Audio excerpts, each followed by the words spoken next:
आज संसद का परिसर मोदी अडानी नारों से गूंज उठा। मगर ये ऐसे नारे हैं जो ना प्रधानमंत्री नरेंद्र मोदी सुनना चाहते हैं और लोकसभा के अध्यक्ष या फिर राज्यसभा के सभापति इस पर बहस भी नहीं कराना चाहते हैं। दोस्तों, आज संसद के अंदर और संसद के बाहर, यानी लोकसभा और लोकसभा के बाहर, राहुल और अखिलेश दोनों ने सरकार को घेरा। आज अखिलेश ने संभल पर कुछ मुश्किल सवाल भारतीय जनता पार्टी से किए। यह इनके लिए किसी चुनौती से कम नहीं है, क्योंकि भारतीय जनता पार्टी चाहती है कि अखिलेश यादव संभल मुद्दे पर टिप्पणी करें, ताकि फिर वो इस मुद्दे पर जाके हिंदू मुस्लिम करे, ताकि फिर वो हिंदू और मुसलमानों में बंटवारा करे और 2027 के विधानसभा चुनावों में लिए उसके लिए जीत का रास्ता आसान हो जाए। हम अखिलेश यादव की चुनौती की बात करेंगे, मगर आज राहुल गांधी और इंडिया गठबंधन के कई सांसद संसद के परिसर पर नारे लगाते हुए दिखे। ये नारे थे प्रधानमंत्री नरेंद्र मोदी और गौतम अडानी की मित्रता पर। जी हां, गौतम अडानी, जिनके खिलाफ एक अमेरिकी अदालत ने गिरफ्तारी वारंट जारी कर दिया है, जिनके साथ कीनिया ने करार रद्द कर दिया है, जिनके साथ फ्रांस की जो सबसे बड़ी तेल कंपनी है टोटल एनर्जीज, उन्होंने भी अपनी संधि रद्द कर दी है। मगर साहब, मजाल है कि भारतीय जनता पार्टी सरकार इस पर कोई चर्चा करवाए। यह बात वाकई समझ के परे है दोस्तों। जब अडानी के ऊपर इतने गंभीर आरोप हैं, तो भारतीय जनता पार्टी सरकार इस पर चर्चा करने से क्यों घबरा रही है? क्यों घबरा रही है? यही तो ज्वलंत मुद्दे हैं। आज देश के सामने कौन से मुद्दे हैं? अडानी का मुद्दा है, मणिपुर का मुद्दा है, जिस तरह से संभल के सहारे देश भर में सांप्रदायिक माहौल को बर्बाद किया जा रहा है, वो एक मुद्दा है। मगर मजाल है कि इन मुद्दों पर प्रधानमंत्री अपना मुंह भी खोले। बांग्लादेश के अंदर हिंदुओं पर अत्याचार हो रहे हैं, इस्कॉन मंदिर के प्रमुख को गिरफ्तार कर लिया। आज टीएमसी के सांसदों ने लोकसभा में वो मुद्दा उठाया भी, मगर प्रधानमंत्री नरेंद्र मोदी अब भी खामोश हैं। प्रधानमंत्री नरेंद्र मोदी पिक्चर देख रहे थे। प्रधानमंत्री नरेंद्र मोदी की प्राथमिकताओं को देखिए दोस्तों। अडानी के मुद्दे पर कहेंगे नहीं, संभल के मुद्दे पर खामोश रहेंगे, यहां तक कि बांग्लादेशी हिंदुओं के मुद्दे पर भी खामोश रहेंगे, चाहे उन पर जितने भी अत्याचार हों। आज अखिलेश यादव भी उग्र थे। उन्होंने कहा कि भारतीय जनता पार्टी हर तरफ खोदना चाहती है, मगर इस खोदने के चक्कर में वो देश का जो सांप्रदायिक माहौल है ना, सांप्रदायिक सौहार्द है, उसे खो देंगे। आज अखिलेश यादव की आवाज लोकसभा में और लोकसभा के बाहर दोनों जगह गूंजी। अखिलेश यादव संभल पर कुछ कठिन सवाल उठा रहे हैं। वो पूछ रहे हैं कि आखिर क्या वजह है कि अधिकारी पूरी तरह से भारतीय जनता पार्टी के नेता के तौर पर काम कर रहे हैं? क्यों प्रशासन से लेकर पुलिस सब बीजेपी के कार्यकर्ताओं के तौर पर काम कर रहे हैं और जनता पर उनका दमन जारी है? आखिर क्यों? ये सवाल पूछते हैं अखिलेश यादव। सुनिए, अखिलेश यादव को लोकसभा के अंदर भी अपनी बात रखने का मौका मिला। उन्होंने कहा कि संभल को जाना जाता था अपने भाईचारे के लिए, मगर भारतीय जनता पार्टी ने उस भाईचारे को बर्बाद कर दिया। आप सुनिए किस तरह से वो अपनी बात रख रहे हैं। मगर बात रखने से पहले किस तरह से उन्होंने लोकसभा अध्यक्ष ओम बिरला पर ताना मारा, देखिए। अध्यक्ष महोदय, कमेंटमेंट में, क्रेडिबिलिटी में आपका कोई जवाब नहीं। नहीं, ये नहीं कह रहा मैं। लेकिन दाईं तरफ वाले लोगों का थोड़ा हिसाब किताब अलग है। अध्यक्ष महोदय, मैं धन्यवाद देता हूं आपका कि आपने बहुत महत्वपूर्ण घटना पे मुझे बोलने का अवसर दिया है।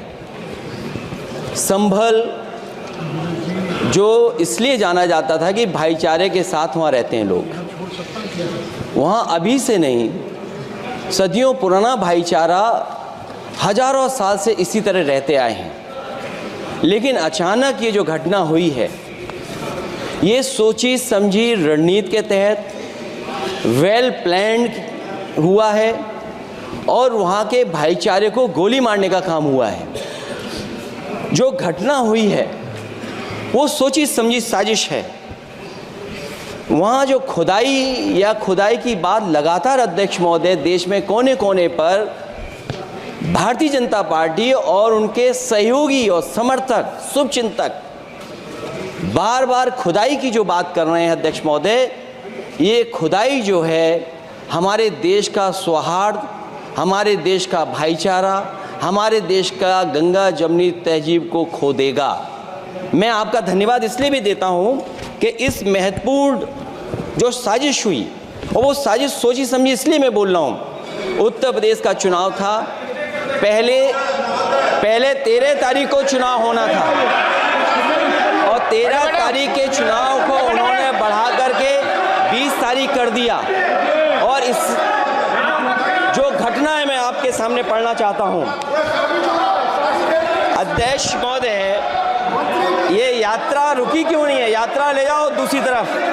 अध्यक्ष महोदय, संभल की शाही जामा मस्जिद के खिलाफ 19/11/2024 को सिविल जज सीनियर डिवीजन छंदौसी संभल में एक याचिका डाली गई। कोर्ट ने दूसरे पक्ष को, अध्यक्ष महोदय सुनिए, ये सुनना चाहिए, हम यूं ही नहीं कहते थे। आप तो संक्षिप्त में बोले। अध्यक्ष महोदय, हम यूं ही नहीं कहते थे कि संविधान ये मानती नहीं सरकार। हम यूं ही नहीं कहते थे कि संविधान नहीं मानती। जब प्लेसेस ऑफ वर्शिप एक्ट है, प्लेसेस ऑफ वर्शिप एक्ट है, हम बनते तो बहुत कुछ हैं। अखिलेश ने करारा तंज मारा प्रधानमंत्री नरेंद्र मोदी और योगी आदित्यनाथ को। उन्होंने करारा तंज मारा योगी आदित्यनाथ और अमित शाह के बीच में जो रस्साकशी चल रही है उस पर भी। बकौल अखिलेश यादव, ये दिल्ली और लखनऊ की लड़ाई है। सुनिए। ये लड़ाई दिल्ली और लखनऊ की है। No please. कभी दिल्ली पहुंचे थे जिस रास्ते, वही लखनऊ वाले उसी रास्ते पहुंचना चाहते हैं। अखिलेश सवाल पूछ रहे हैं कि बगैर मुसलमान पक्ष से मशवरा किए आखिर संभल की अदालत ने क्यों सर्वे का आदेश दे दिया, जिससे पता चलता है कि इस फैसले के पीछे एक राजनीतिक सोच है। अखिलेश यादव ने उसी सर्वे पर आज लोकसभा के अंदर सवाल उठाए। सुनिए वो क्या कह रहे हैं। संभल के शाही जामा मस्जिद के खिलाफ 19/11/2024 को सिविल जज सीनियर डिवीजन चंदौसी संभल में एक याचिका डाली गई। कोर्ट ने दूसरे पक्ष को सुने बगैर उसी दिन 19/11/2024 को सर्वे के आदेश दे दिए। ताज्जुब की बात है संभल के जिलाधिकारी संभल और पुलिस अधीक्षक संभल आदेश को पढ़े बगैर 2 घंटे के बाद सर्वे के लिए पुलिस बल के साथ शाही जामा मस्जिद पहुंच गए।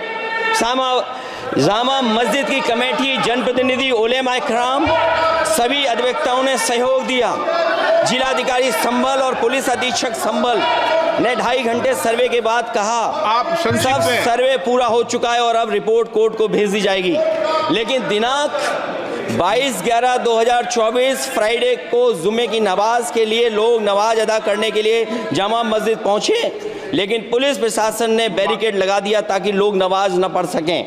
उसके बाद भी लोगों ने संयम बरतते हुए नमाज अदा की और किसी प्रकार का विरोध प्रदर्शन नहीं किया। 29/11/2024 को कोर्ट की अगली तारीख तय थी। शाही जामा मस्जिद की कमेटी और मुस्लिम समाज के सभी लोग कोर्ट में केस की पैरवी के लिए तैयारी कर रहे थे, परंतु दिनांक 23/11/2024 की रात पुलिस प्रशासन द्वारा कहा गया 24/11/2024 यानी अगले दिन सुबह को दोबारा सर्वे किया जाएगा। शाही जामा मस्जिद कमेटी और अधिवक्ता ने कहा कि इस सर्वे तो मुकम्मल हो चुका है, अब दूसरे सर्वे की क्या आवश्यकता है। कोर्ट के आदेश का हमने पालन कर दिया। अगर दूसरे सर्वे कराना है तो दोबारा आदेश करवाएं, कोर्ट के आदेश के बाद हम दोबारा सर्वे करा देंगे। लेकिन जिलाधिकारी संभल और पुलिस अधीक्षक संभल ने कोई सुनवाई नहीं की और तानाशाही दिखाते हुए सुबह के वक्त से पहले शाही जामा मस्जिद आ गए। शाही जामा मस्जिद कमेटी और मुस्लिम समाज के लोगों ने फिर भी धैर्य रखा और दोबारा सर्वे के लिए अंदर ले गए।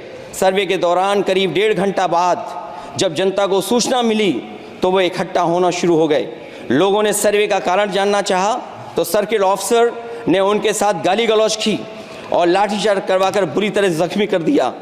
सही मायने में देखा जाए दोस्तों तो ये अखिलेश यादव की सबसे बड़ी चुनौती थी, क्योंकि भारतीय जनता पार्टी चाहती है कि अखिलेश यादव इस पर कुछ कहें और फिर गोदी मीडिया उनके बयानों को तोड़ मरोड़ कर पेश करेगा। और मैं दावे के साथ कह सकता हूं, आज प्राइम टाइम में देखिएगा अखिलेश यादव के इन बयानों को तोड़ मरोड़ कर भारतीय जनता पार्टी का पालतू गोदी मीडिया किस किस तरह की बातें करता है, इनका ये लंबा चौड़ा अंदाजे बयां रहा है दोस्तों।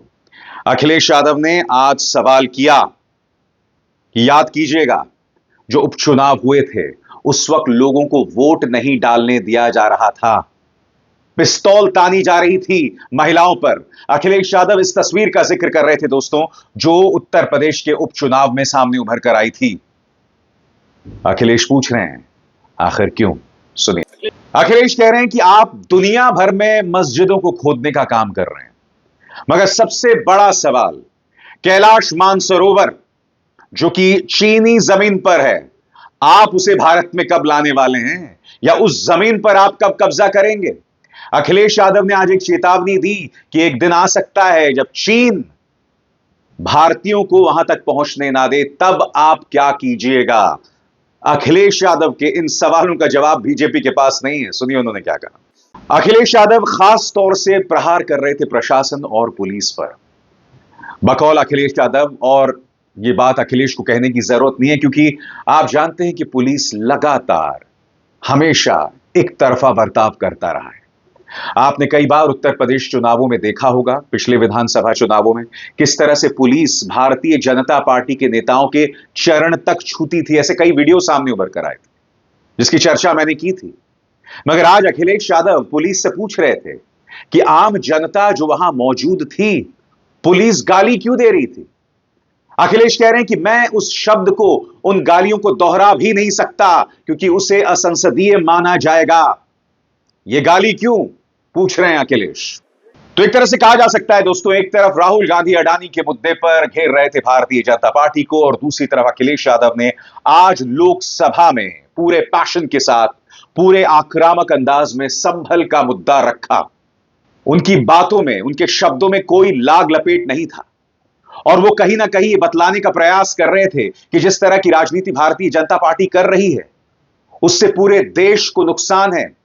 याद कीजिएगा अखिलेश ने क्या कहा था, ये लोग जो बार बार हर जगह खोद रहे हैं, एक दिन देश का जो सांप्रदायिक सौहार्द है उसे खो देंगे, और अगर हम देश का सांप्रदायिक सौहार्द खो देंगे तो ऐसे माहौल में तो कोई खुश नहीं रह सकता ना।